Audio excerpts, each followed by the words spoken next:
Tamo no YouTube! Bom, é o seguinte, agora na Mocidade Chip nós temos um programa toda semana no YouTube da igreja. E é o seguinte, nós vamos ter indicações, vamos ter devocional, vamos ter um quadro falando de esporte, vai ser muito legal e eu conto com você. Vamos lá? E galera, vamos lá então? É o seguinte, nós vamos começar com a Devocional Chip. Ei, tio Lucas, é com você!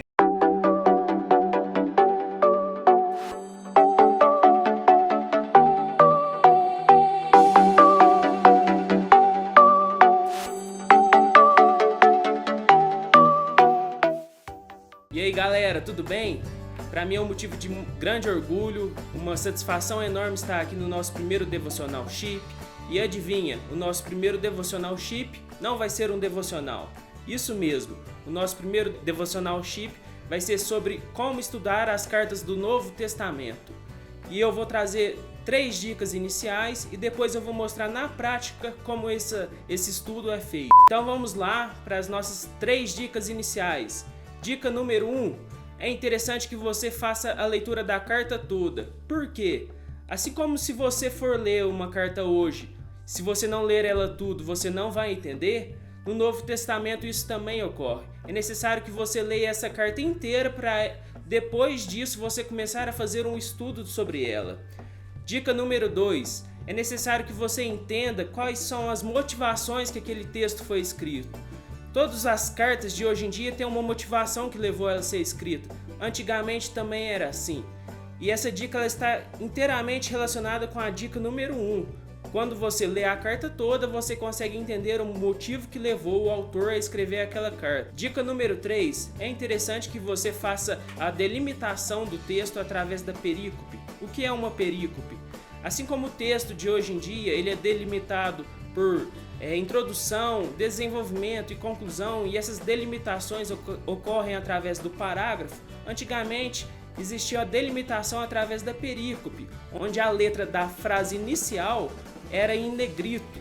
Essa separação é a mesma que ocorre hoje através do parágrafo, ou seja, uma perícope é um texto que tem sentido completo dentro de outro texto. Vamos ver agora na prática como é feito esse estudo. Nós vamos utilizar o texto de Romanos, capítulo 3, versículos 19 e 20.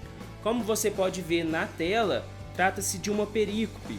A letra O da primeira frase está em negrito. O processo que eu realizo é um processo visual. Eu desenvolvo várias cores para identificar quais são os personagens e quais são os adjetivos no texto. Vamos lá. Na cor verde eu costumo destacar os personagens, aquilo que se refere a mim e aquilo que se refere a você. Então foi grifado aí o sabemos, o mundo e ninguém. Da cor vermelha, o que eu faço é grifar aquilo que é ruim, aquilo que é obra do diabo, aquilo que é obra da minha carne, tudo isso eu costumo grifar de vermelho. Então várias vezes foi grifado a lei, foi grifado o conhecimento do pecado, as obras da lei, e foi grifado também de vermelho, culpável. De amarelo eu costumo grifar Deus, as ações de Deus. Então eu grifei Deus e eu grifei dele. E eu costumo também sublinhar as conjunções do texto. Então aí foi sublinhado visto que. Após ter feito isso e ter feito a leitura, eu faço 2 perguntas no texto. O que o autor queria dizer para aquele público que essa carta foi escrita? A intenção de Paulo a escrever essa carta aos Romanos era fazer uma apresentação do evangelho que ele acreditava. Então eu tenho que entender esse texto dentro disso. Então vamos lá. Uma coisa que eu observo nesse texto é que Paulo queria demonstrar que todo mundo estava debaixo do pecado. Tanto os judeus como os gentios estavam debaixo desse pecado. Então não haveria distinção entre ninguém. A segunda coisa que eu observo que Paulo queria dizer àquele povo era que a obediência à lei por completo é impossível. É colocar um jugo desigual, um jugo pesado demais sobre a pessoa que é impossível ela cumprir. Então a lei, na verdade, a intenção dela era demonstrar que todo mundo é culpável diante de Deus, que é impossível o homem responder por completo essa lei. E depois de fazer essa primeira pergunta, eu trago as aplicações que esse texto traz sobre a minha vida. A segunda pergunta que eu faço é: como esse texto se aplica a mim hoje? E a coisa principal que eu percebo aqui nesse texto é que nós muitas das vezes nos achamos bons. Nós achamos que temos levado uma vida correta, uma vida certa, e na verdade esse texto vem demonstrar justamente o contrário, que todos nós somos pecadores e que todos nós estamos debaixo da lei, debaixo do pecado. E a segunda coisa que eu observo é que se aplica a mim, é necessário que eu clame por salvação. É necessário que eu busque um outro caminho diferente além da obediência à lei. É necessário que eu busque aquilo que Paulo vai falar a seguir nesse texto. A obediência através da fé. Através da fé eu sou salvo, não é através da lei. Bom, irmãos, esse foi o nosso primeiro Devocional Chip. Eu espero que tenha abençoado a sua vida e até mais. E aí, galera, é o seguinte, agora nós vamos para o Chip em Dica com a Abda Duarte. Vai ser muito massa. Presta atenção, hein?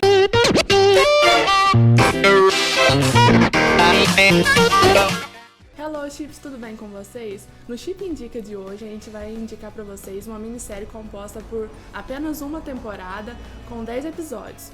Ela se chama The Bible, ou em português, a Bíblia. E essa minissérie ela é composta por duas partes. Os 5 primeiros capítulos eles são referentes ao Antigo Testamento e os outros 5 sobre o Novo Testamento. Então a Bíblia vai assim desde Gênesis até a ressurreição de Cristo.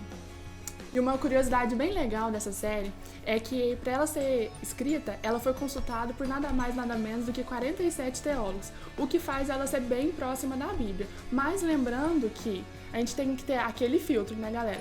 Porque é uma série feita por homens, e homens são falhos. Então não se esqueça de, na hora de assistir essa série, ligar o seu senso de crítica aí, tá bom? E também, para quem não gosta ou não tem tempo de assistir a série, do 5º ao 10º episódio, ele virou um filme, também bem resumidamente, sobre a vida de Jesus até sua ressurreição. Então é bem legal, galera. Pra você que não gosta de assistir a série, tá aí a opção de assistir o filme, né, da vida de Jesus. E assim, ela tá lá na Netflix, tá lá bem escondidinha, quase ninguém conhece essa série. É uma série que foi feita em 2013, eu já assisti. É muito legal, muito interessante, assim. Se você for assim como eu, muito visual, essa série vai te dar um panorama muito legal da Bíblia, assim, e você vai começar a enxergar coisas que você passou despercebido. Mas lembrando que não é porque você vai assistir essa série que você não tem que ler a Bíblia em casa, hein, galera? Então bora ler a Bíblia também. E esse foi o Chip Indica de hoje. E se você tá gostando de tudo que já foi passado até aqui, não esqueça de deixar aqui nos comentários pra gente as suas sugestões, as suas dicas pra gente tá melhorando e também o seu hashtag BR. É isso aí, galera. Ah, e mais uma coisinha, não se esqueça, você é você mesmo. Nunca se esqueça que você não é o centro.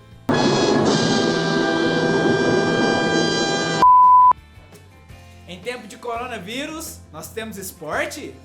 Vai lá, GG, Gabriel Galvão.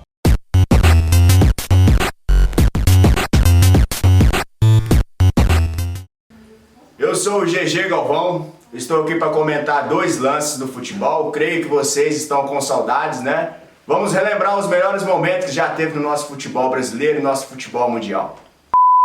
Clebinho faz a finta pela direita, passa pela marcação, dá um drible no zagueiro, mete entre as pernas, ele vai fazer o cruzamento na direita. Olha a bicicleta! Gol! É do Toninho! Thaísa passa a bola pela Abra, Abra passa, corta pela direita, Abra faz o cruzamento, olha a Thaísa de bicicleta! Que é isso? Gol!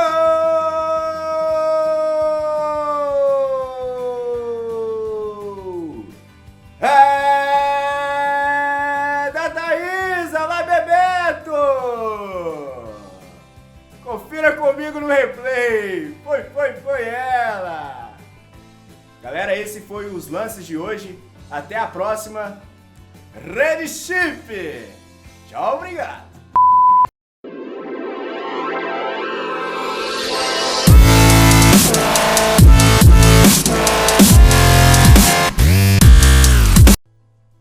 Bom, galera, agora é o nosso Chip Entrevista e nós estamos aqui com o Gabriel. E aí, Gabriel, tudo bem? Tudo certo, graças a Deus. Bom, o Gabriel é um jovem nosso lá, né? Ele faz parte da comunidade Chip. Nós vamos agora conhecer um pouco e falar um pouco da vida de um jovem adolescente na universidade. Bom, Gabriel, a primeira coisa que eu quero saber de você, porque eu já conheço você e sua família, é sobre a conversão da sua família, dos seus pais, né? Veio primeiro do que a sua. E esse é um questionamento de muitos jovens. Eu moro numa casa onde não tem, onde somente eu, né, sou cristão. Como que foi para você, né, ver a conversão dos seus pais e você não ser um convertido? Como que era viver nesse ambiente? Bom, pra mim parecia que eu tava sendo um pato dentro de um galinheiro, né? Eu me sentia fora do meu ambiente comum. Então, no caso, o primeiro membro da minha família a se converter foi a minha mãe. Então eu observava que as atitudes dela eram diferentes. Antes ela bebia, ela passou a não beber mais. Antes ela gostava de ir em festas, depois ela passou a não gostar mais. E mesmo com uma idade menor do que a que eu tenho hoje, eu tinha na época por volta de 11, 10 anos, eu comecei a reparar isso, que a minha mãe estava diferente e que os ambientes que ela convivia não eram mais os mesmos. E eu comecei a ver ela mais feliz, mais alegre, eu comecei a ver que ela estava mais concentrada nas coisas que ela fazia. E eu comecei a perceber que essa era uma vida melhor da que eu levava antes. Mesmo eu sendo mais novo, mais imaturo, eu percebi que essa vida era a que eu queria pra mim. Então, eu comecei a agir igual ela. Eu comecei a querer ir nos cultos com ela. Na época eu frequentava o cultinho infantil, então a professora pedia para ler um versículo da Bíblia. Eu chegava em casa, na época até minha Bíblia nem era evangélica, minha Bíblia era da minha antiga denominação, mas eu pegava e tentava ler o que estava escrito lá, tentava entender. Eu queria que aquilo fizesse parte da minha vida, porque eu vi que minha mãe estava diferente. Então eu comecei a ir com ela nos cultos, e meu irmão era novo, então íamos nós três, ia minha mãe, eu e o Pedro. Depois de algum tempo, nesse tempo meu pai ainda permaneceu na antiga denominação nossa. Meu pai até tinha várias funções nessa igreja, mas depois de um tempo nem meu pai conseguiu ficar mais lá, porque, como diz a Bíblia, as escamas começaram a cair dos olhos dele, então ele começou a enxergar a verdade também, assim como minha mãe enxergou e depois fez eu enxergar. Então ele quis mudar de vida. E aí, até eu lembro que meu pai ele tinha um posto bem alto lá na nossa igreja. Do nada ele largou e num dia ele estava lá atuando, lá realizando as atividades da igreja. No outro ele não estava mais. No outro ele já quis ir para a nossa igreja, para a Igreja Presbiteriana de Itaú de Minas. E aí, desde esse dia, nossa família nunca mais saiu da Igreja Presbiteriana, graças a Deus. Nossa, que legal, glória a Deus por isso. Mas, irmão, teve um momento, apesar de, como você disse, né, você era novinho na época, né, em comparação com hoje, mas teve um momento que você disse assim, não, eu preciso seguir esse Jesus, eu preciso... Você lembra, mas teve um momento, foi uma música, foi um progresso? Pô, eu nunca tive uma conversão bonita, igual você vê nos vídeos, tipo, estava jogado às drogas, e aí eu olhei pro céu, as luzes abriram, brilharam sobre a minha cabeça, eu não tenho uma história como essa. Pra mim foi mais uma rotina, foi pouco a pouco eu fui mudando. Então eu não tive um dia, um marco específico que eu lembro como o dia da minha conversão. Mas eu lembro que em momentos da minha vida eu estava de uma maneira e em outros eu passei a estar de outra maneira. Glórias a Deus, foi um processo. É um processo que Deus faz até hoje em nossas vidas, né? Que a gente vai sempre aprendendo mais. E eu sei que você é universitário, não mora na cidade de origem, né? Na nossa cidade. E eu queria saber, assim, como que é, cara, ser um universitário cristão agora, né? Depois de sua conversão, nesse ambiente que teoricamente é tão hostil para as pessoas cristãs, assim, né? Qual é a experiência que você pode passar para as pessoas? Bom, eu acho que o cristianismo na universidade resume a uma palavra, resume a renúncia. Você tem que a todo momento ficar renunciando às oportunidades que o mundo tenta te dar. Por exemplo, a universidade é uma constante festa. E é muito comum que você veja gente usando droga, consumo desenfreado de bebidas. Então, você também não vai se enclausurar dentro do seu quarto só porque você foi para a faculdade. Você vai desenvolver amigos. e com certeza esses amigos vão te chamar para esses ambientes. Mas aí tem que haver renúncia. Você tem que ser firme e falar, bom, nesse ambiente não é bom eu ir. Aí vamos supor que tem uma festa da faculdade em que vão os professores. Aí você fala, não, nesse ambiente eu posso ir, porque não vai ser tão pesado. Mas existem ambientes que você tem que renunciar para não abalar a sua fé. Sensacional, Gabriel. Muito bom. Eu gosto muito de ver você e ver a sua conversão é muito bonita, porque eu acompanhei, viu, galera, a conversão dele e assim, a gente vê a mudança de vida do Gabriel. A gente viu um outro Gabriel e se amadurecendo durante a sua caminhada e cada dia vai mais, né, mais maduro. Gabriel, muito obrigado, viu, pelo esse incentivo. A palavra que eu queria deixar dessa entrevista é renúncia. Você tem que renunciar e estar nos pés da cruz, né, Gabriel? Sim. E você quer deixar algum recado pra galera? Quer deixar um abraço? Sei lá, o momento é seu, irmão. Eu gostaria de falar para os universitários que estão assistindo esse vídeo, gostaria de falar que vocês permaneçam firmes nos seus ambientes, na sua universidade, que vocês renunciem às oportunidades do diabo e do mundo e que neste momento de quarentena você não deixe de fazer as coisas da faculdade. Continue realizando as atividades e logo você estará de novo em seus ambientes e, com a graça de Deus, que esse coronavírus passe logo. É isso aí, Gabriel. Muito obrigado, viu? Deus abençoe sua vida, tua caminhada. Muito obrigado pela sua disposição de estar participando conosco hoje. E logo, logo, eu queria até antecipar, galera, nós vamos ter um quadro muito legal no nosso programa com o Gabriel. Então a gente já vai conhecendo. Qual que é o seu Instagram mesmo, irmão? GH_Damasceno. Aí, ó, vamos seguir o Gabriel lá, galera, porque esse cara é comédia, hein? Bom, galera, por aqui fica o nosso Chip Entrevista. E lembre-se do que o nosso irmão Gabriel deixou pra nós hoje. Faculdade é renúncia. Deus te abençoe. Galera, massa demais, hein? Glória a Deus, foi sensacional o nosso programa de hoje. Fique ligado nas nossas redes sociais, no YouTube da igreja. Não esqueça, dá o curtir aí, entendeu? Vamos divulgar, vamos compartilhar esse programa para que mais e mais pessoas sejam alcançadas pelo amor de Cristo. Eu quero dizer para você o seguinte, não deixe de acompanhar tudo que acontece na Igreja Presbiteriana de Itaú e eu quero te dar um recado muito especial. Não esqueça, você faz parte de um rebanho. Um forte abraço e Deus te abençoe. De muito orgulho de... Espera aí, essa dica número 3 corta então. Opa! Vai. Oh, meu Deus, que benção! Ai, peraí que eu esqueci de falar. Gente do céu! Oxi! Foi escrito por... Falou! No... Nada. Tem que dar. Respira. Bom, galera, por hoje fica o nosso Chip Interview. Nosso bate-papo. Não se lembre-se